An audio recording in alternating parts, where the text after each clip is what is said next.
Biarlah firman-Mu memerdekakan setiap kami Bapa. Dan kami hidup di dalam kebenaran-Mu, melakukan kehendak Tuhan dalam hidup kami. Biar kami terus memandang kekudusan-Mu, keindahan dan kedahsyatan kuasa-Mu Tuhan. Haleluya Yesus.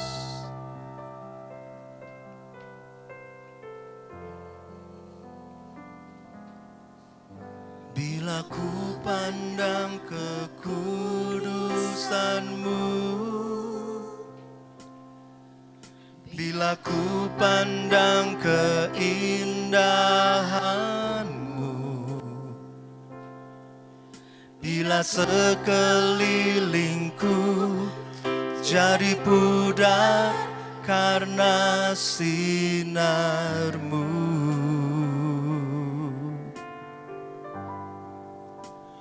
ku sembah Kau,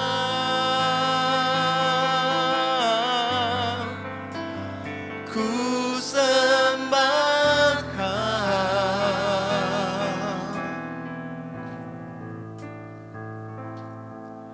Tujuan hidupku untuk menyembah-Mu.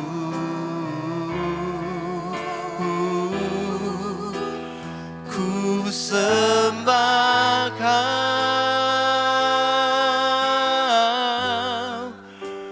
ku sembah Kau.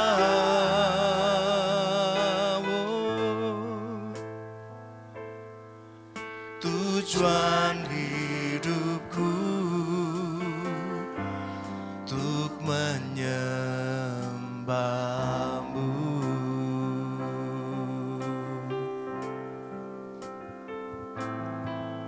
Bila ku pandang kekudusan-Mu,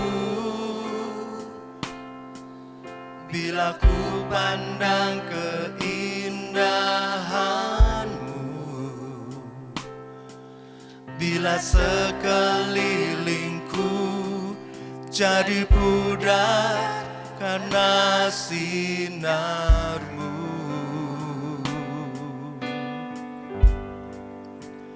ku sembah Kau, ku sembah Kau.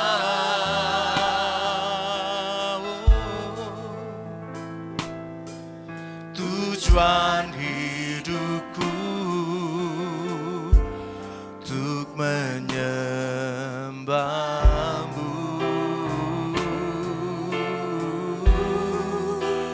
Ku sembah Kau,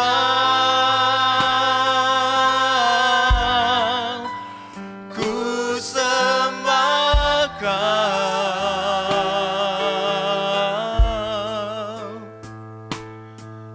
Tujuan hidupku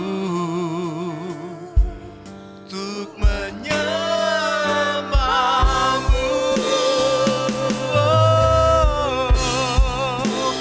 I worship You, I worship You.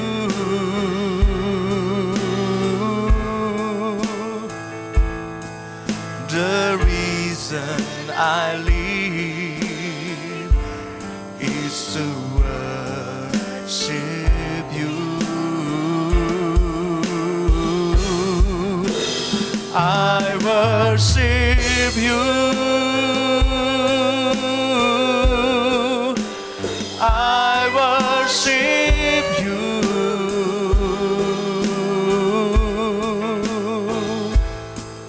The reason I live. Mari sambil bangkit berdiri, naikkan pujian ini.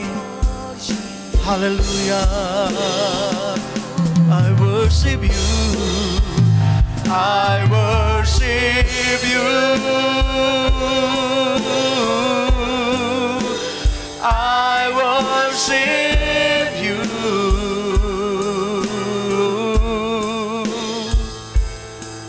The reason I live is to worship You.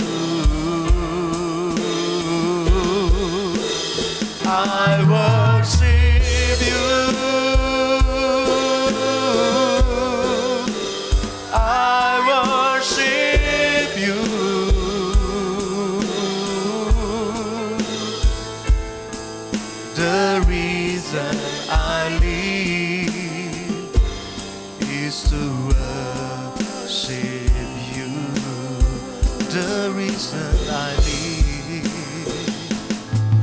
the reason I live is to worship you.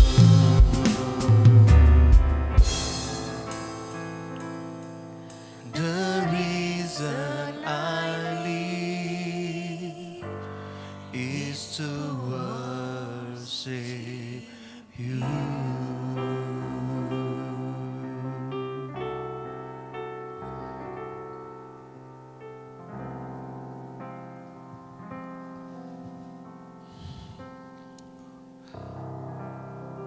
Bapa, kami bersyukur buat kesempatan di mana pagi ini kami bisa menyembah Raja di atas segala Raja.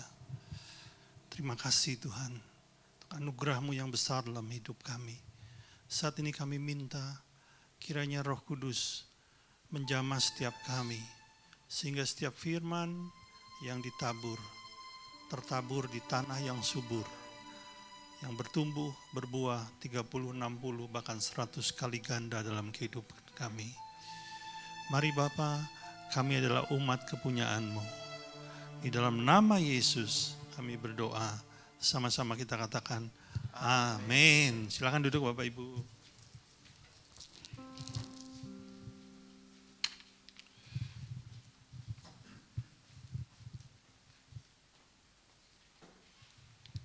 Shalom, selamat pagi. Haleluya. Ya, pagi yang luar biasa saudara ya. Kita masuk di minggu pertama bulan April 2022.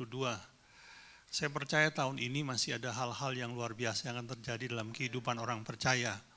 Saudara jangan takut dengan situasi yang berkembang di sekeliling kita, ya, baik itu dari sisi politik, dari sisi pandemi atau dari sisi yang lain. Memang dunia akan berguncang ya, tapi firman Tuhan dengan jelas mengatakan tangannya yang perkasa tidak akan meninggalkan kehidupan orang-orang percaya. Di tengah situasi yang tidak baik, justru Allah akan melakukan hal-hal yang dahsyat dalam kehidupan orang-orang percaya. Amin, saudara.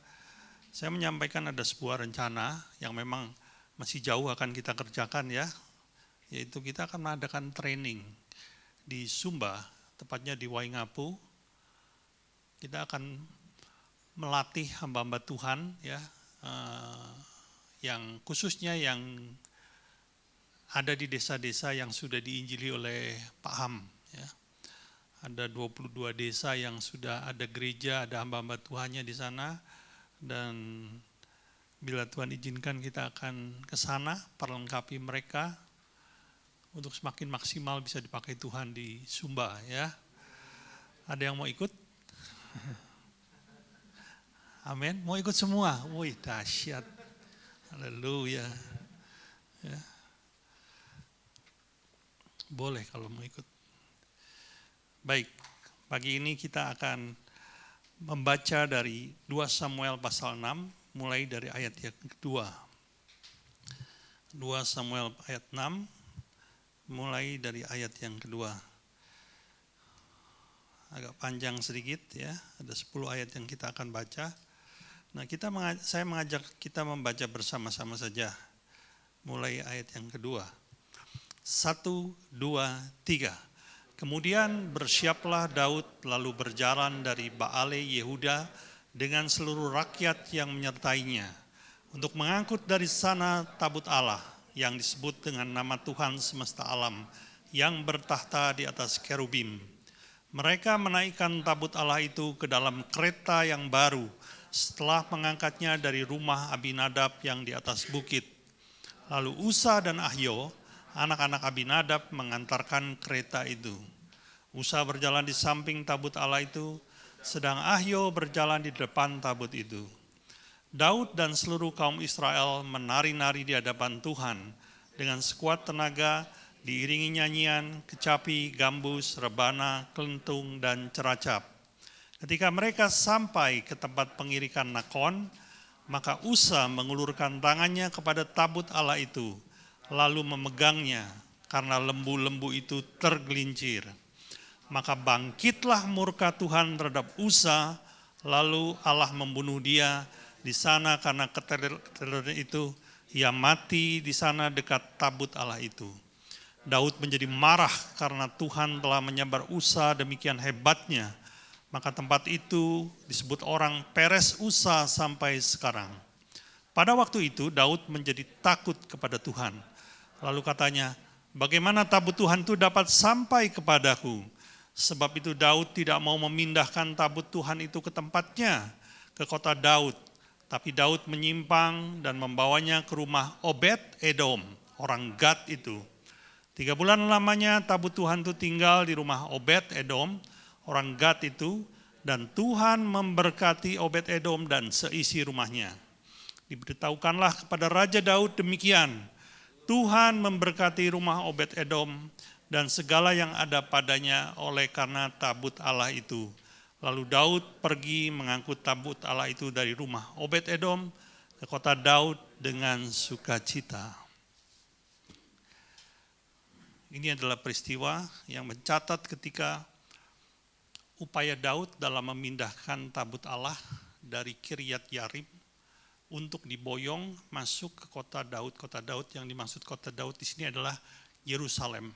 Ya, tapi ada sebuah tragedi terjadi di tengah perjalanan, yaitu Usa, anak dari Abinadab, mati. Ya, haleluya. Saya ada foto tabut Allah, bisa ditampilkan fotonya. Ya, saya tahu saudara ada yang tahu tentang tabut Allah, tapi mungkin ada juga yang belum ya. Tolong diperbesar sedikit. Oke. Inilah tabut Allah. Ya, tabut Allah. Dan di atasnya ada 2 malaikat kerubim ya. Itu yang disebut dengan tutup pendamaian.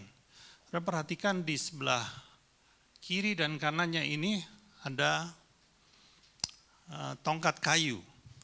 Fungsinya untuk apa? Supaya para imam Lewi bisa mengangkat, bisa mengusung atau memanggul tabut Allah itu.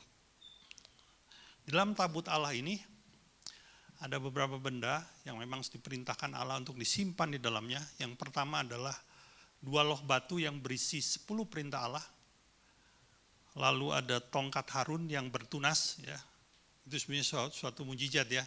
Tongkat itu kan kayu mati, tapi bisa bertunas, bisa mengeluarkan daun, itu luar biasa. Dan yang ketiga adalah ada buli-buli di mana di dalamnya ada roti mana, ya. Saudaraku, tabut Allah ini lambang dari kehadiran Allah. Tabut Allah ini dibuat pada zaman Musa, tepatnya ketika Musa diperintahkan Allah untuk membangun kemah pertemuan. Ya. Mungkin saudara yang pernah jalan-jalan ke Israel tahu cukup banyak tentang hal ini. Tapi saya memberikan, ada juga fotonya, coba kemah pertemuan tampilkan. Nah, ini kemah pertemuan ya. Jadi ini adalah sebetulnya Anda boleh sebut juga bait Allah. Tapi di zaman Musa disebutnya kemah pertemuan. Di mana di situ menjadi titik temu di mana antara Allah dengan umatnya. Dan tabut Allah itu diletakkan di bagian belakang. Jadi di dalam kemah ini ada 2 ruangan. Yang pertama yang depan disebut tempat kudus, dan yang belakang adalah tempat maha kudus. Ya, coba tampilkan ya kemah pertemuan 2. Nanti lebih jelas ya. Nah, ini ada 2 ruangan, saudara perhatikan. Ya. Nah, tabut Allah ini ada di tempat maha kudus. Dan pada zaman Musa, kita tahu bahwa bangsa Israel itu dituntun oleh tiang awan dan tiang api, betul ya? Kalau siang ada tiang awan, kalau malam ada tiang api. Dan sebetulnya tiang awan atau tiang api itu sumbernya berasal dari tabut Allah. Jadi itu naik sampai ke langit, tapi awalnya itu dari tabut Allah itu. Ya. Ketika tiang awan itu atau tiang api itu naik, itu tanda bagi bangsa Israel untuk bergerak. Jadi ketika tiang awan itu mulai naik, lalu dia bergerak, maka bangsa Israel juga akan bergerak mengikuti kemana tiang awan itu pergi. Lalu ketika tiang awan itu turun kembali di atas kemah pertemuan atau tepatnya di atas tabut Allah, maka bangsa Israel akan berkemah di situ, tinggal di tempat itu, sambil menanti awan itu bergerak kembali. Jadi sebenarnya tabut Allah ini sesuatu yang amat penting, karena tabut Allah ini bicara kehadiran Allah sendiri. Ya, saudaraku, sebetulnya jadi ketika bangsa Israel berjalan bersama tabut Allah, mereka menganggap bahwa bangsa Israel sedang berjalan bersama Allah sendiri. Kenapa demikian? Karena tabut Allah ini menuntun kehidupan mereka. Itu salah satunya. Kedua, tabut Allah ini juga memberikan kemenangan. Saudara ingat ada satu buah tembok, satu buah kota yang terkenal, yaitu yang disebut dengan kota Yeriko yang sudah masuk ke tanah Kanaan. Itu kota yang terkenal dengan bentengnya yang kuat dan tebal. Sangat terkenal. Ya. Apa yang orang Israel buat berdasarkan tuntunan Allah, maka imam diminta untuk mengusung, memanggul tabut Allah itu mengelilingi tembok Yeriko 1 hari sekali. Dan pada hari yang ketujuh, setelah mereka mengitari lalu ditiuplah sangkakala, apa yang terjadi? Tiba-tiba terjadi gempa yang dahsyat. Dan ini ternyata terbukti melalui penemuan sejarah, saudara. Bahwa tembok itu tiba-tiba seperti ditelan bumi. Dahsyat itu. Ya, jadi ini bicara juga tabut Allah ini menjadi sebuah tanda kemenangan buat orang Israel. Tapi tabut Allah juga bisa berarti sebuah pembuka jalan. Ya, bagi yang pernah ke Sungai Yordan dulu dengan hari ini berbeda. Dulu itu betul-betul sungai yang sangat lebar, sangat dalam, dan sangat deras airnya. Dan setelah tahu apa yang terjadi ketika bangsa Israel diperintahkan Tuhan untuk melintasi Sungai Yordan untuk memasuki tanah perjanjian, orang pertama atau barisan paling depan adalah para imam. Sekali lagi mereka mengusung tabut Allah itu.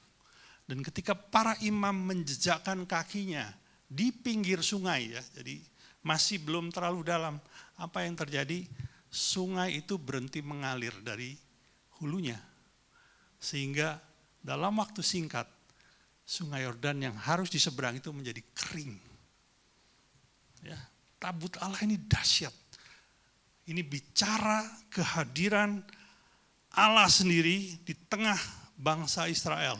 Saudara, sebetulnya ini juga sebuah gambaran dari kehidupan Anda dan saya. Ketika engkau menerima Yesus, mempercayainya sebagai Tuhan dan Juru Selamat, itu sama seperti engkau sedang berjalan bersama tabut Allah. Mulai saat dimana engkau menerima Kristus dan hidup dalam perintahnya, engkau sebetulnya sedang berjalan bersama Allah sendiri. Itulah yang terjadi. Namun dalam perjalanannya, tabut Allah ini sempat dibawa berpindah-pindah. Saya mencatat bahwa tabut Allah ini sempat mampir ke Gilgal, sempat mampir ke Betel, pernah dibawa ke Silo pada zaman hakim-hakim, bahkan pernah dirampas oleh bangsa Filistin ketika mereka mengadakan pertempuran di sebuah daerah yang namanya Ebenezer. Itu Israel kalah loh, dan itu dirampas. Tapi tahukah saudara apa yang terjadi? Ketika itu dibawa oleh Filistin, lalu diletakkan di dalam kuil dewa mereka, yaitu kuil Dagon, dewa Dagon. Apa yang terjadi ketika tabut Allah ditaruh di dalam kuil Dagon? Itu patung Dagon itu tiba-tiba jatuh dan akhirnya pecah. Ya, itu membuktikan kedahsyatan Allah sebetulnya.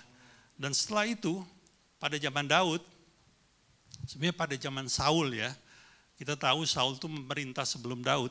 Tabut Allah ini dibawa ke sebuah kota yang namanya Kiryat Yarim. Kiryat Yarim. Di mana di situ ada seorang Lewi yang bernama Abinadab yang mempunyai putranya banyak. Tapi salah satunya yang bernama Eleazar itu ditahbiskan, dikuduskan untuk melayani tabut Allah. ya, itu terjadi pada zaman Saul ya. Sehingga ketika Daud berhasil menjadi raja, diangkat menjadi raja atas seluruh Israel, dan dia berhasil menguasai kota yang tadi kita baca disebut kota Daud. Ya, itu sebenarnya kota yang dulunya dikuasai oleh suku bangsa Yebus namanya ya. Dan akhirnya itu suku bangsa yang sangat kuat. Saudaraku, adalah suku terakhir di Kanaan yang akhirnya bisa dikalahkan hanya oleh Daud saja. Yosua pun gagal menguasai tempat itu. Jadi itu adalah kota Yerusalem yang dalam ayat yang barusan kita baca disebut dengan kota Daud. Nah, ketika Daud sudah menguasai Yerusalem, ada sebuah kerinduan. Yaitu dia ingin membawa tabut Allah yang ada di Kiryat Yarim untuk dipindahkan ke Bukit Sion yang ada di Yerusalem. Kenapa? Karena di sana dia memerintah. Maka dengan dia akan bisa beribadah dekat, bisa istilahnya dia bisa menyembah Allahnya begitu sering, begitu dekat. Itu sebenarnya kerinduan yang baik. Dan itu kerinduan yang benar. Tapi perhatikan, kerinduan Daud yang benar ini ternyata direalisasikan dengan cara yang salah. Saudara, Anda bisa saja punya sebuah kerinduan yang mulia terhadap Tuhan. Tapi perhatikan, Anda harus merealisasikannya dengan cara yang benar. Ya, saya ingat dulu ya, ada seorang kawan saya. Ini orang yang sangat baik dan dia punya hati kepada anak-anak yang tidak mampu sekolah, anak-anak yang ada di tempat pembuangan sampah, di mana dia ingin mengajari anak-anak itu secara gratis, bahkan memberitakan Kristus kepada anak-anak ini. Dan pelayanannya berkembang, sampai satu hari, saudara. Satu hari ada sebuah kawannya bilang begini, Pak, Bapak ini pelayanannya semakin berkembang, tapi kan butuh dana. Semakin besar pelayanan, dananya yang dibutuhkan makin besar. Ya nggak salah juga sih, gitu. Lalu kawannya bilang begini, Pak, saya ini punya tempat yang sangat strategis di sebuah mall di daerah Jakarta Utara. Itu saya punya space, itu space saya sudah beli. Dia bilang begini, saya pinjamkan ke Bapak gratis. Bapak nggak perlu bayar, kalau bayar mahal loh, karena itu di mall. Terus dia bilang gini, lalu Bapak buka gereja ke sana, buka gereja di tempat itu, tapi Bapak kan nggak perlu bayar. Nanti semua peralatan juga saya pinjamkan. Terus teman saya bilang, lalu dibuat apa gerejanya Pak? Maksudnya untuk apa tujuan dari segala sesuatunya? Dia bilang ini, nanti saya, orang yang punya ruang di situ tuh bilang ini, saya akan ajak kawan-kawan pengusaha saya untuk ibadah di tempat itu. Tentunya yang dia maksud adalah kawan-kawan yang menengah atas, saudara tahu ya, yang duitnya berlimpah lah gitu ya. Nah, kan itu gereja akan mendapatkan persembahan atau kolektif dalam jumlah yang besar. Uangnya Pak bisa dipakai untuk pelayanan anak-anak itu. Saudara, itu sebetulnya kerinduan yang baik, tapi sebetulnya tapi di hadapan Tuhan itu cara yang salah, saudara. Untungnya teman saya ini seorang yang tidak terburu-buru ya, lalu dia datang kepada Tuhan, dia mencari waktu, dia menantikan tuntunan Tuhan, dan Tuhan bicara dengan jelas kepada orang. Aku sendiri yang akan mencukupi semua kebutuhan pelayananmu. Engkau tidak perlu mengandalkan manusia. Sudah jelas, itu bukan cara yang Tuhan kehendaki. Perhatikan saudara, kadang-kadang kita punya kerinduan yang benar loh. Tapi bisa saja cara kita itu tidak sesuai dengan kehendak Tuhan. Nah saudara, saya mau mengajak kita memperhatikan, kita mulai masuk ke dalam topik khotbah ya. Mari kita lihat kembali di Samuel 6 ayatnya yang ke-11.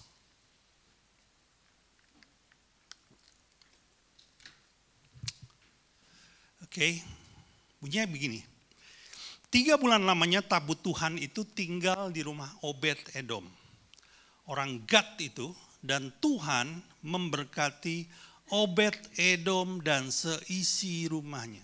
Hanya 3 bulan, hanya 90 hari.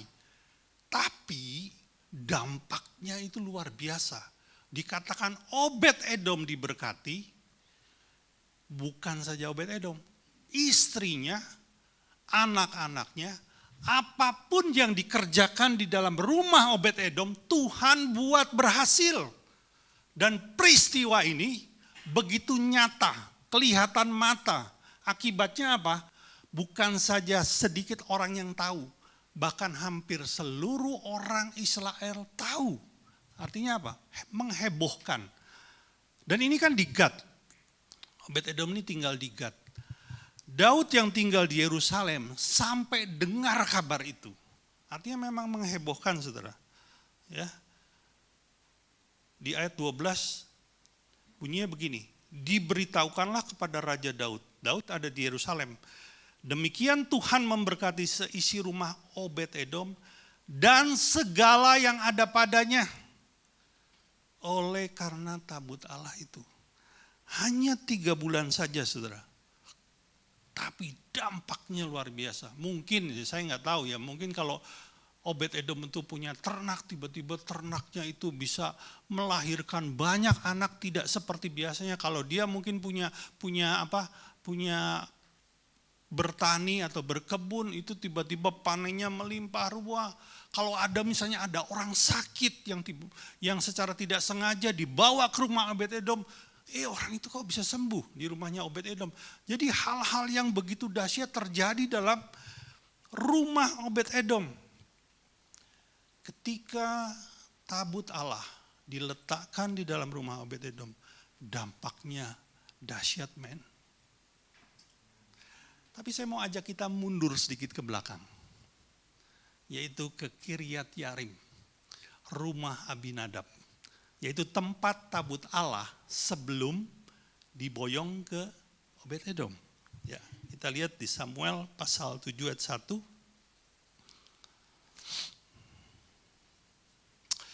Lalu orang-orang Kiryat Yarim datang, mereka mengangkut tabut Tuhan itu dan membawanya ke dalam rumah Abinadab yang di atas bukit.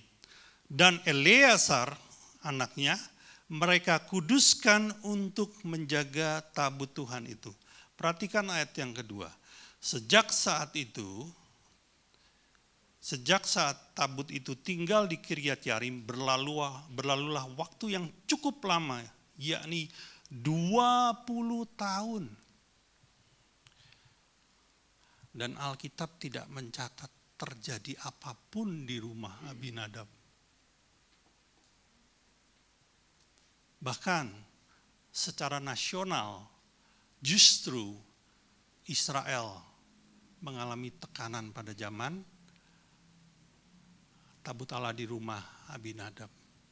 Karena waktu itu Israel sedang ditekan, istilahnya diserang oleh satu bangsa yang namanya Filistin. Justru dikatakan apa? Dan seluruh kaum Israel mengeluh kepada Tuhan. Perhatikan saudaraku, bagaimana mungkin di rumah Obed-Edom keberadaan tabut Allah bisa membawa dampak yang sedemikian dahsyat, tapi di rumah Abinadab nggak ada efeknya. Seakan-akan tidak terjadi apa-apa. Padahal jauh lebih lama loh, 20 tahun saudaraku.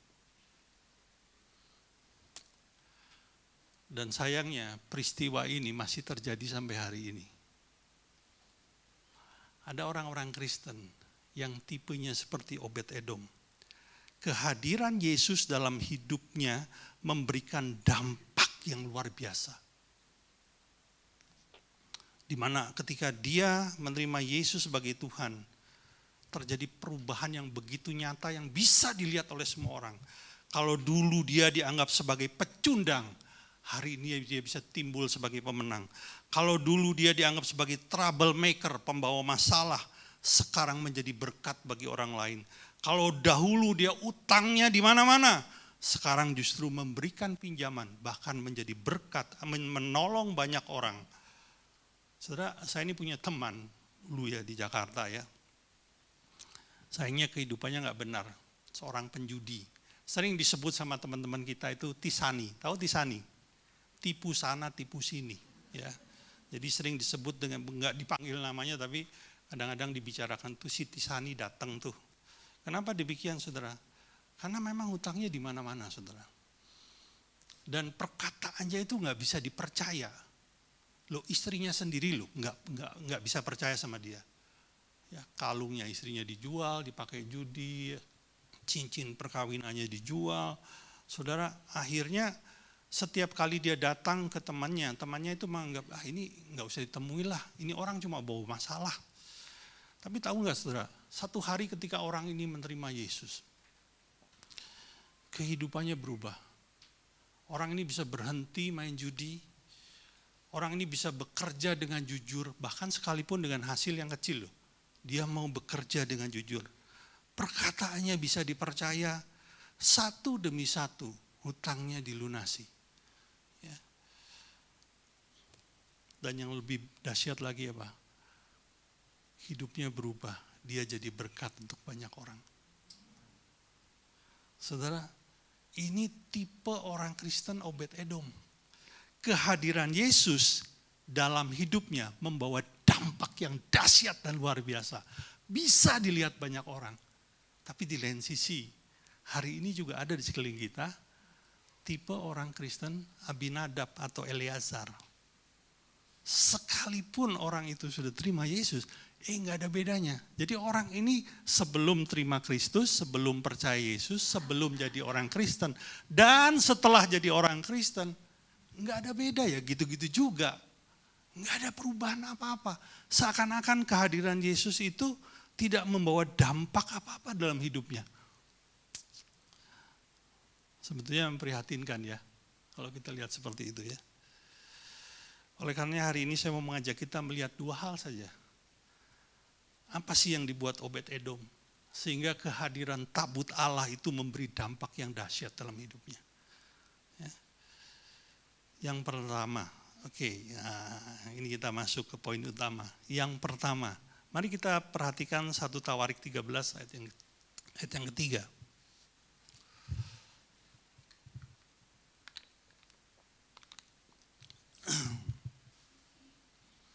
1 Tawarik 13 ayat 3 bunyinya demikian. Ini adalah perkataan Daud sebelum dia memindahkan tabut Allah.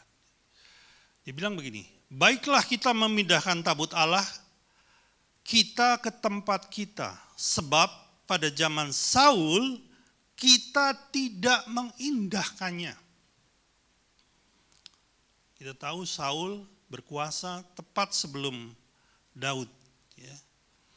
Dan pada zaman Saul itulah tabut Allah ada di rumah Abinadab. Jadi memasuki pemerintahan Daud baru akan dipindah ya. Pada zaman Saul ternyata tabut Allah itu tidak diindahkan. Dalam terjemahan lain dikatakan terabaikan, terbengkelai, dan terlantar. Saudara. Sebetulnya saudara, Abinadab ini adalah suku Lewi. Kita tahu suku Lewi adalah suku yang dipilih secara khusus untuk melayani kemah pertemuan, untuk melayani tabut Allah, saudara. Suku Lewi adalah suku yang secara turun-temurun tahu tata cara bagaimana seharusnya melayani tabut Allah. Dan pastinya itu juga diajarkan kepada anak-anaknya. Abinadab mengajarkan kepada Eleazar, kepada Ahyo, kepada Usa, pasti akan diajarkan. Karena itu adalah gaya hidup suku Lewi seharusnya. Tapi ternyata saudara, Abinadab dan keluarganya tidak mengindahkan. Atau kalau boleh bilang pakai bahasa saya, Abinadab tidak menghormati keberadaan tabut Allah itu. Saudara, ketika tabut Allah ini dibawa oleh Daud di tengah perjalanan, kita tahu akhirnya membawa korban jiwa, yaitu Usa mati. Sebetulnya kalau Abinadab mau, itu tidak perlu harus terjadi. Sekali lagi, perhatikan, Abinadab ini orang Lewi. Dia tahu benar tata cara bagaimana melayani tabut Allah. Tapi dia lakukan hal yang menunjukkan ketidakhormatan dia. Yang pertama apa? Saudara tadi masih ingat foto tabut Allah?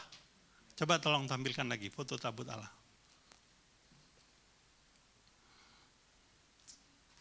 Nah itu, di samping kiri kanannya itu ada 2 tongkat. Tabut Allah sejak diciptakan, sejak dibuat oleh Musa, sudah ada satu perintah khusus bahwa tabut Allah hanya boleh diusung, hanya boleh dipindahkan dengan cara apa? Dipanggul oleh Imam Lewi. Tapi apa yang dibuat Abinadab? Dia meletakkan tabut Allah itu di atas kereta dan ditarik oleh lembu. Oh, itu merendahkan loh sebetulnya, saudara. Mungkin saja dia punya harapan biar lebih cepat lah. Karena perjalanan jauh ya. Tapi sebetulnya itu sudah menyalahi aturan. Itu yang pertama. Yang kedua, Abinadab, Ahio dan Usa tahu benar bahwa tabut Allah itu tidak boleh dipegang. Tapi kenapa Usa bisa memegangnya? Sederhana sekali. Karena mereka memang sudah tidak memiliki rasa hormat kepada tabut Allah. Saudara, peristiwa yang terjadi yang membuat Usa mati itu sebenarnya peristiwa puncak. Kenapa demikian? Karena saya meyakini rasa tidak hormat itu sudah dibangun cukup lama. Sehingga ketika tabut Allah itu ada di rumah Abinadab, bahkan jauh-jauh hari sebelum dia diboyong, tidak memberikan dampak apa-apa. Tapi ini hal yang berbeda dengan yang dibuat oleh Obed-Edom. Haleluya. Saudara, kita tahu ya, nama atau panggilan seseorang dalam Alkitab itu punya hubungan yang erat dengan kehidupan orang itu. Amin, saudara. Ya kalau saudara belum tahu, saya kasih tahu lah. Sebagai contoh misalnya, nama asli Yesus ya, nama Hebrunya kan Yesua, betul? Yesua itu artinya apa? Menyelamatkan. Makanya Yesus disebut juru selamat. Karena memang sesuai dengan apa istilahnya, apa yang dia kerjakan. Dia adalah seorang juru selamat. Misalnya seorang yang lain yang kita kenal baik namanya Abraham. Abraham ini disebut, Abraham ini artinya apa? Bapak dari banyak bangsa. Kenapa disebut bapak dari banyak bangsa? Karena Abraham memperoleh janji dari Allah bahwa Allah akan memberikan keturunan Abraham seperti banyaknya bintang di langit, seperti pasir di laut. Memang dari Abraham akhirnya lahir keturunan banyak bangsa. Ya. Dan saudara, tahukah saudara apa arti nama Obed-Edom? Obed-Edom itu namanya yang buruk loh. Obed itu artinya hamba, budak, pelayan. Jadi Obed-Edom itu artinya hamba dari Edom. Tahukah saudara siapa Edom? Edom itu musuh dari Israel loh. Padahal Obed-Edom itu orang Israel. Diberi nama musuh dari bangsanya sendiri. Saudara, kenapa dibilang begitu? Karena ini berkaitan dengan masa lalu Obed-Edom. Orang ini pasti punya kesalahan sehingga diberi nama Obed-Edom. Dan yang menarik, Obed-Edom dikatakan orang Gad. Bukan suku Gad ya. Kalau suku Gad kan Gad, salah satu suku dari 12 suku Israel. Kalau ini Gat. Ya. Ini apa namanya? Nama tempat, nama kota lah. Dan saudara tahukah apa itu kota Gad? Kota Gad itu kan kotanya orang Filistin. Kenapa dia nggak disebut Obed-Edom, orang Lewi? Kok disebut orang Gad? Karena dia tinggal di tengah-tengah orang Filistin. Dan saudara tahukah siapa orang Filistin? Orang Filistin adalah orang-orang yang tidak menyembah Allah yang benar. Dia punya dewa sendiri. Artinya apa? Obed-Edom tinggal di tengah-tengah bangsa yang menyembah Allah yang tidak benar. Pastinya nih Obed-Edom ada di sana bukan untuk melayani Allah. Ini berbicara orang. yang meninggalkan panggilannya, saudara. Karena orang Lewi itu dipanggil untuk melayani Tuhan. Jadi sebetulnya Obed Edom ini orang yang punya reputasi yang kurang baik dan yang punya hubungan yang buruk dengan Tuhan. Tapi akhirnya Obed Edom ketika tabut Allah ditaruh di rumahnya karena sebuah peristiwa yang tidak terduga. Karena Daud nggak berani nih meneruskan perjalanan. Sudah ada satu korban nyawa, dia nggak berani untuk lanjutkan. Udah tempat yang terdekat dan mungkin ada anak buahnya yang berkata, di sana ada seorang Lewi yang tinggal di Gad, nggak jauh deket sini. Kita titipkan aja kepada orang Lewi itu. Siapa namanya? Obed Edom. Dan ketika itu dibawa ke rumah Obed Edom, Obed Edom pasti mendengar bahwa tabut Allah telah menyebabkan Uza mati di tengah jalan. Pasti dia tahu. Dan di titik itu, mungkin karena rasa takut, mungkin saja. Tapi yang pasti, dia membuat sebuah tindakan yang berbeda. Saudara. Obed Edom bertobat. Tahukah saudara, pertobatan adalah bentuk penghormatan pertama kepada Allah.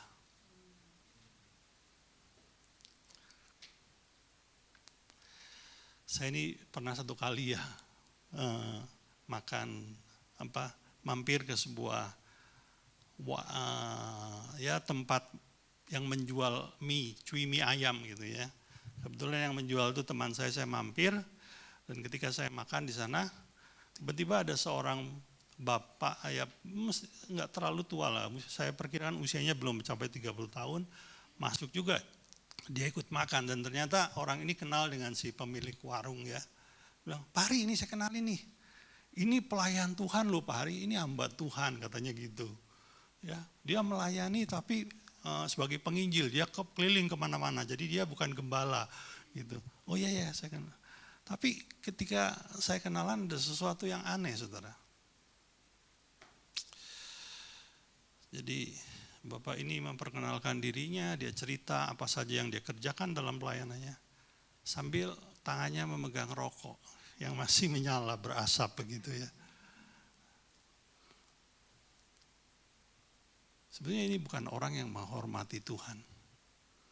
Mungkin saja dia mempunyai banyak jenis pelayanan ya. Tapi kehidupannya dengan jelas memperlihatkan bahwa dia tidak hidup dalam pertobatan. Saudara, tidak demikian dengan Obed Edom. Dia bertobat. Bukan saja bertobat loh. Dia kembali kepada panggilan pelayanannya. Alkitab mencatat. Apa yang dikerjakan? Setelah 3 bulan rumah Obed Edom diberkati, Daud kan dengar. Dan Daud membuat seperti ini. Kalau begitu, mungkin ini saatnya kita boyong itu tabut Allah untuk diletakkan di Bukit Sion. Dan Daud lakukan itu, tapi kali ini Daud melakukan dengan cara yang benar. Sehingga Daud berhasil memboyong tabut Allah itu ke Bukit Sion. Tapi tahu nggak apa yang terjadi? Ketika tabut Allah itu diboyong, dibawa ke Bukit Sion, Obed Edom memutuskan untuk meninggalkan Gad. Obed Edom memutuskan untuk meninggalkan komunitasnya yang dipenuhi dengan para penyembah berhala. Lalu mengikuti tabut itu sampai ke Sion. Coba kita lihat ya. 1 Tawarik 16 ayat 37. Ini setelah tabut Allah ada di Sion, berhasil dipindahkan. Bunyinya demikian. Lalu Daud meninggalkan di sana di hadapan tabut perjanjian Tuhan itu Asaf dan saudara-saudara sepuaknya untuk tetap melayani. Perhatikan kata tetap. Jadi Asaf dan saudara-saudara sepuaknya menjadi orang yang tinggal bersama tabut Allah dan melayani tabut Allah itu terus menerus. Tapi perhatikan, di hadapan tabut itu seperti yang patut dilakukan setiap hari. Ayat 38 itu luar biasa. Juga siapa? Obed Edom. Haleluya. Obed Edom tidak lagi tinggal di Gad, dia tinggalkan Gad.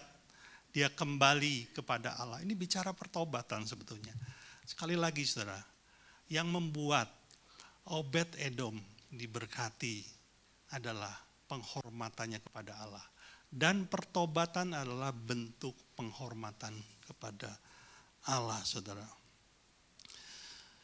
Banyak orang mau menerima Yesus karena ingin diselamatkan, tapi tidak semua orang bersedia meninggalkan dosanya. Saya pernah berjumpa dengan seorang bapak yang rajin loh ibadah setiap minggu. Namun oleh karena satu dan lain hal tersingkap bapak ini punya selingkuhan. Dan ketika saya sampaikan sebuah teguran halus,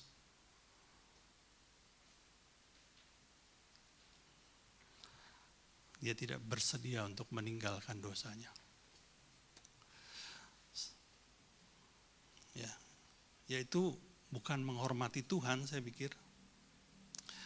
Ketika kawan saya yang disebut Tisani itu ya, tipu sana tipu sini ya, kan dia setelah terima Yesus itu dia mulai membayar hutang itu mencicil satu demi satu. Itu hutangnya nggak tahu ya banyak saudara. Ada mungkin di atas 10 orang tuh yang dihutangi, satu demi satu dia bayar. Tapi yang menarik begini, ada 2-3 orang yang sebetulnya sudah nggak mengharapkan dibayar balik. Karena dia tahu lah, udahlah saya anggap hilang aja. Orang ini juga nggak mempermasalahkan, nggak menuntut, dianggap hilang aja. Dia udah saya anggap ngasih lah gitu ya, udah nggak mau diurus. Tapi akhirnya sang kawan ini tetap datang dan membayar. Nah ini orang yang dipinjam ini kaget. Terus dia bilang gini, kamu kan tahu, sekalipun kamu nggak bayar, kamu juga nggak akan saya tagih. Kenapa kamu masih tetap bayar juga? Tahu nggak jawabannya luar biasa loh. Saya bukan sungkan sama kamu. Ini adalah bentuk penghormatan saya kepada Allah. Dahsyat men. Dia lakukan itu karena dia menghormati Tuhan. Saudaraku, menghormati Allah itu membuat kehidupan kita menjadi berbeda.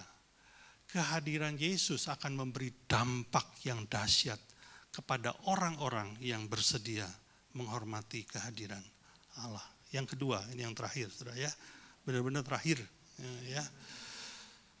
Apa itu? Obed Edom akhirnya menjadi penyembah. Saya ulangi, Obed Edom menjadi worshiper, penyembah. Mari kita lihat 1 Tawarik 16 ayat 4. Obed Edom diangkat ya. Juga diangkatnya dari orang Lewi itu beberapa orang sebagai pelayan di hadapan Tuhan untuk memasyurkan Tuhan Allah Israel dan menyanyikan syukur dan puji-pujian baginya. Ada sekelompok orang Lewi diangkat untuk menjadi pemuji dan penyembah bagi Allah. Ayat 5, kepala ialah, ini kepala-kepalanya ya, siapa saja? Asaf. Dan sebagai orang kedua ialah Sakaria, lalu Yeiel, Semiramot, Yehiel, Matika, Eliab, Benaya, siapa lagi? Obed Edom, haleluya. Dia menjadi seorang penyembah.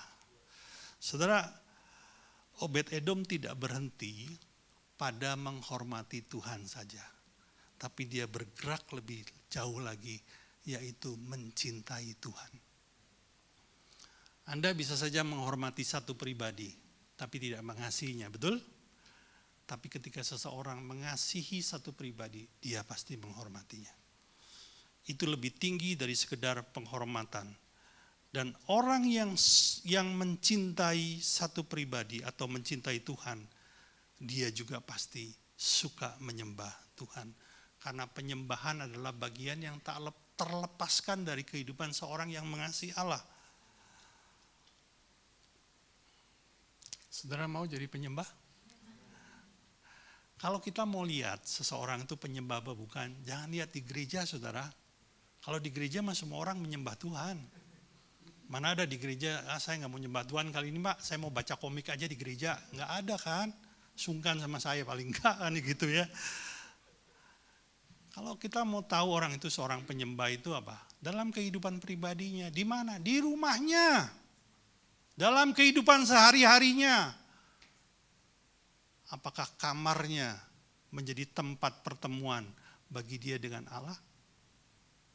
Di situ kita bisa tahu dia orang yang suka menyembah Tuhan atau tidak. Saudaraku, seorang kawan saya ini bercanda ini saudara. Orang yang gak menyembah Tuhan itu, gak suka nyembah Tuhan, pasti gak betah di surga. Kenapa begitu? Iya, karena aktivitas yang paling sering dikerjakan di surga, itu menyembah Tuhan. Kalau dia gak suka nyembah Tuhan, dia gak betah di sono. Lebih baik gak usah masuk surga, katanya gitu ya. Saudara, penyembahan adalah penyembahan adalah bentuk hubungan intim antara orang percaya dengan Tuhan. Tahukah Anda ketika seorang yang mengasihi Tuhan, menyembah Tuhan, itu ada respon dari surga loh.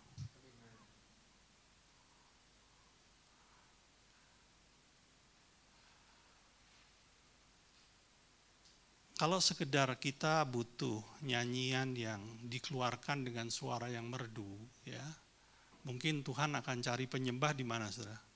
Di Indonesian Idol, di X Factor gitu ya. Nah, tapi sebenarnya bukan itu yang Tuhan cari.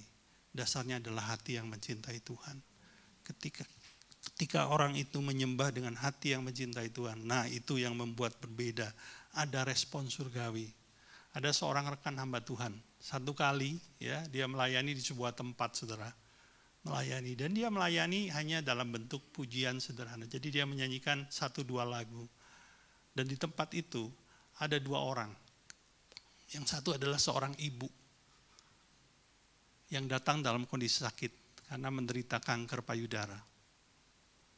Yang satu adalah seorang pemuda yang sebetulnya terikat oleh roh jahat. Hamba Tuhan ini hanya mengambil alat gitar, lalu dia mulai menyembah Tuhan. Tahu nggak apa yang terjadi? Ibu itu pulang dalam kondisi sembuh. Sementara pemuda ini manifestasi, lalu akhirnya dibebaskan. Roh jahat itu meninggalkan dia. Bukankah ini yang dilakukan oleh Daud, betul? Ketika Daud memetik gitar dan mulai memuji Allah, apa yang terjadi? Dikatakan roh jahat yang ada pada Saul undur, meninggalkan Saul. Ada respon surgawi loh, saudaraku.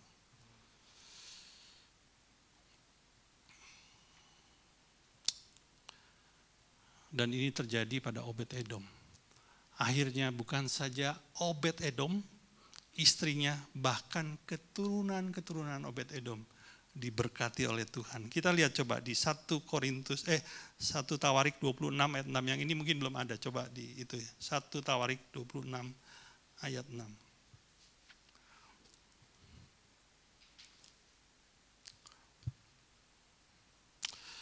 Bagi Semaya anak Obed-Edom lahir anak-anak. Mereka memegang pemerintahan di antara puak mereka, sebab mereka itu adalah pahlawan-pahlawan yang gagah perkasa. Bahkan keturunan Obed-Edom Tuhan buat menjadi orang-orang yang gagah perkasa. Saudara, sebetulnya kita orang percaya ini dipanggil menjadi penyembah. Sebetulnya loh. Kalau engkau menghidupi hal itu, ada hal-hal yang ajaib akan terjadi dalam hidupmu. Bukan berarti hidupmu tidak akan menghadapi masalah. Masalah mungkin ada, tekanan mungkin ada, badai kehidupan mungkin ada. Tapi tahukah Anda, ketika engkau masuk, lalu mulai menyembah Tuhan, dan hadirat Allah turun, apa yang terjadi? Ada kekuatan baru. Imanmu dibuat menjadi kokoh. Ada damai sejahtera, ada sukacita, ada pengharapan yang baru. Kemenangan pasti akan terjadi. Ini yang dilakukan oleh Obed-Edom. Sederhana sekali. Dia menghormati Tuhan. Tidak seperti Abinadab. Yang kedua, dia menjadi seorang penyembah. Sederhana. Baik. Kiranya firman yang saya sampaikan ini bisa menuntun kehidupan kita menjadi berkat buat kita semua. Mari kita tutup dalam doa. Bapa di surga, kami bersyukur buat firman ini. Kami mau hidup menghormati-Mu Tuhan. Bahkan lebih daripada itu, kami juga mau mencintai-Mu. Kami mau hidup sebagai penyembah-penyembah Tuhan. Biarlah gereja ini dipenuhi oleh para penyembah. Terima kasih Bapak, terima kasih. Sungguh baik dalam kehidupan kami. Dan orang-orang di luar sana akan melihat berkat ilahi yang dahsyat yang dicurahkan dalam kehidupan anak-anaknya. Terima kasih Bapak, terima kasih. Segala pujian, hormat, dan kemuliaan hanya bagi-Mu. Di dalam nama Yesus Kristus. Sama-sama kita katakan, amin. Hari ini kita akan menerima perjamuan kudus. Ya, boleh worship aja, oke. Mari kita terima perjamuan kudus ini dengan cara yang benar, saudaraku. Sehingga kita bisa menerima berkat dari perjamuan ini. Bila engkau mendapati ada dosa yang masih engkau hidupi, putuskanlah hari ini supaya engkau bertobat. Putuskanlah hari ini engkau bersedia meninggalkan dosa-dosa itu. Sehingga engkau layak untuk menerima perjamuan ini. Terima kasih Tuhan. Haleluya Lord.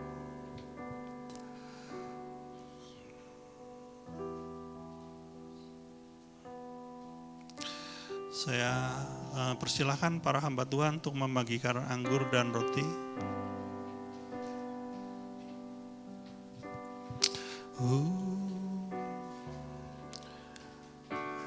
Haleluya, haleluya, haleluya, haleluya, oh haleluya, haleluya, haleluya.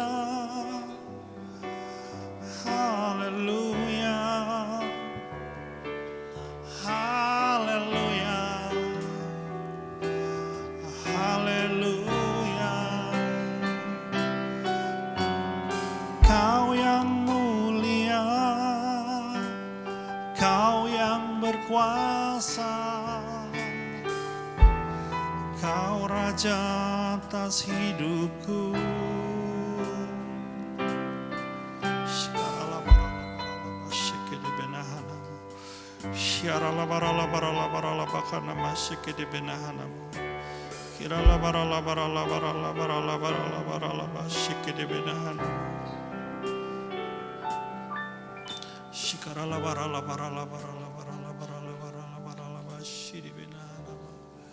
Thank you Lord.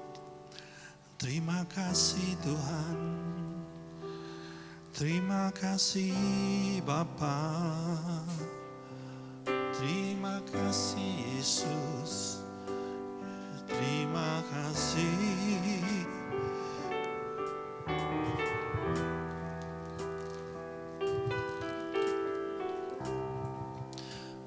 Mari kita bangkit berdiri. Kita angkat roti di atas kepala kita. Sebab apa yang telah kuteruskan kepadamu telah aku terima dari Tuhan. Yaitu bahwa Tuhan Yesus pada malam waktu ia diserahkan mengambil roti dan sudah itu ia mengucap syukur atasnya. Ia memecah-mecahnya dan berkata, inilah tubuhku yang diserahkan bagi kamu.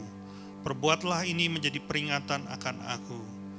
Jemaat yang dikasihi Tuhan, bukankah roti yang kita pecah-pecahkan ini adalah persekutuan kita dengan tubuh Kristus? Mari kita makan dalam namanya.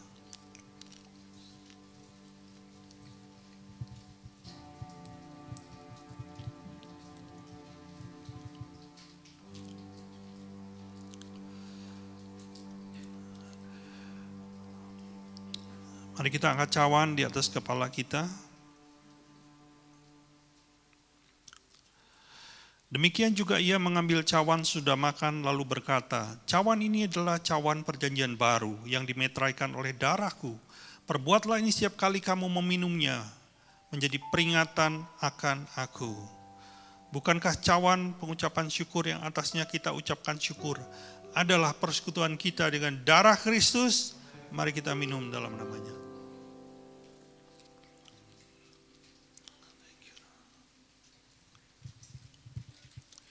Thank you Lord. Macide. Sebab tiada yang sepertimu. Cide. D, ya. Bisa nggak? Sebab tiada yang sepertimu, sebab tiada yang sepertimu, hanya Kau Yesus yang mau mati untuk tebus hidupku. Sebab tiada yang sepertimu, sebab tiada yang sepertimu, hanya Kau Yesus, tiada yang seperti. Sebab tiada yang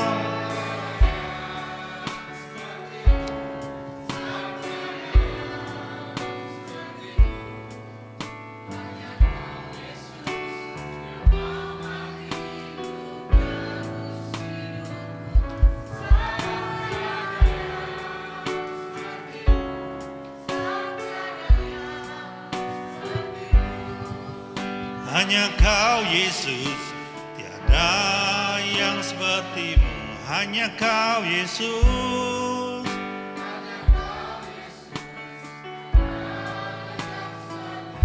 Hanya Kau Yesus.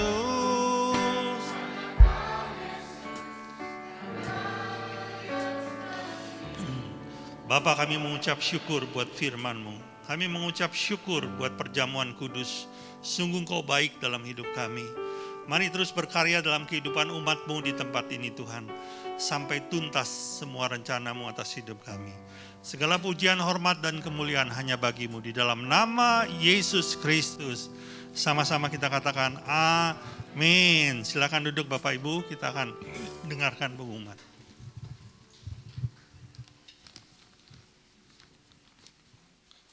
Shalom. Saya akan membacakan pengumuman. Bagi yang ingin mengikuti ibadah tatap muka, tetap mendaftar di grup Telegram. Dan bagi saudara yang akan memberikan persembahan, bisa melakukannya setelah doa penutup dengan cara memasukkan amplop persembahan ke dalam kotak persembahan yang ada di belakang pintu samping gereja. Ibadah online dapat diakses nanti pukul 2 siang, linknya akan diinformasikan melalui grup Telegram gereja. Dan mari kita membangun misbah doa setiap pukul 8 malam dan ajak anggota keluarga untuk membangun hubungan intim dengan Tuhan. Doa malam tetap diadakan hari Rabu pukul 7 malam, dimohon hadir 15 menit sebelumnya. Dan tetap mendaftar melalui grup Telegram.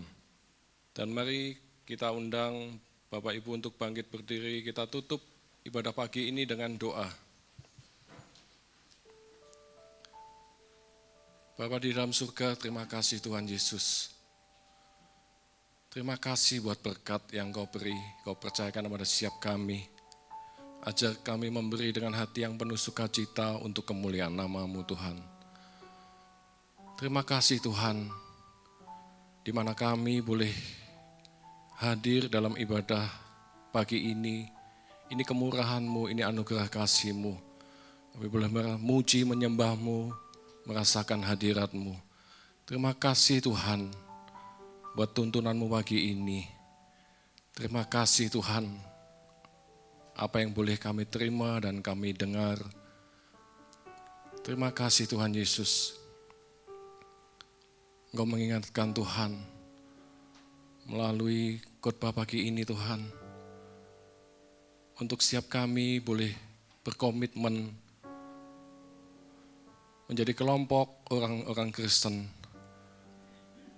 yang menghargai kekudusan Tuhan, menghormati Tuhan, menjadi penyembah-penyembah yang sejati, menyembah di dalam roh dan kebenaran.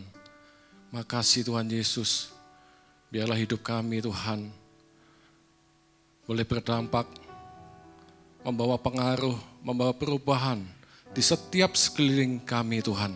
Nama-Mu dimuliakan di dalam hidup kami Tuhan Yesus. Makasih Tuhan, kami minta Roh Kudus, curahkan kasih karunia-Mu, hikmat dan kemampuan-Mu Tuhan, untuk kami boleh hidup, menjalani kehidupan ini dengan hati yang benar, dari sekarang hingga selama-lamanya, hingga hidup kami boleh berarti dan berbuah lebat bagi kemuliaan nama-Mu. Kami berdoa untuk Pak Hari, pakai beliau lebih lagi Tuhan, dalam pengembalaan, dalam pelayanan, jadi berkat bagi kemuliaan-Mu, membimbing setiap umat-Mu di tempat ini, menjadi pribadi-pribadi yang Kau mau. Makasih Tuhan Yesus, berkati istri setelah anak-anak beliau, berkati seluruh umat-Mu GBH, pelayan-pelayan Tuhan di tempat ini. Jadikan kami Tuhan, terang, saksi dan jadi berkat. Dimanapun kami berada Tuhan, nama-Mu boleh ditinggikan dan dimuliakan melalui perbuatan hati kami. Makasih Tuhan Yesus. Makasih Tuhan. Kami berdoa untuk Indonesia Tuhan. Kami berdiri untuk Indonesia. Kami minta belas kasih-Mu buat bangsa ini Tuhan. Jamah hati bangsa ini Tuhan, lembutkan hati bangsa ini. Hujani Indonesia dengan hujan pertobatan serta keselamatan. Hingga nama-Mu dimuliakan atas Indonesia. Berkati seluruh pemimpin-pemimpin kami Tuhan, mulai dari yang tertinggi sampai yang terbawah. Kami minta hikmat kebijaksanaan ilahi turun atas mereka. Hingga keputusan dan kebijaksanaan yang dibuat tepat dan benar untuk kesejahteraan seluruh rakyat Indonesia. Dan sebentar kami boleh pulang, kami akan menerima berkat daripada-Mu. Mari jemaat yang kasih Tuhan, kita angkat kedua tangan kita dan arahkan hati kita kepada Bapa di surga. Diberkatilah engkau berlimpah-limpah dengan segala yang terbaik dari Allah Bapa di surga, kasih-Nya yang sempurna dalam Yesus Kristus, serta kekuatan, pertolongan dan penghiburan Roh Kudus memampukan engkau untuk hidup di dalam segenap kehendak Allah. Kita yang sudah menerima semuanya itu sama-sama kita katakan amin. Selamat hari Minggu, Tuhan Yesus memberkati.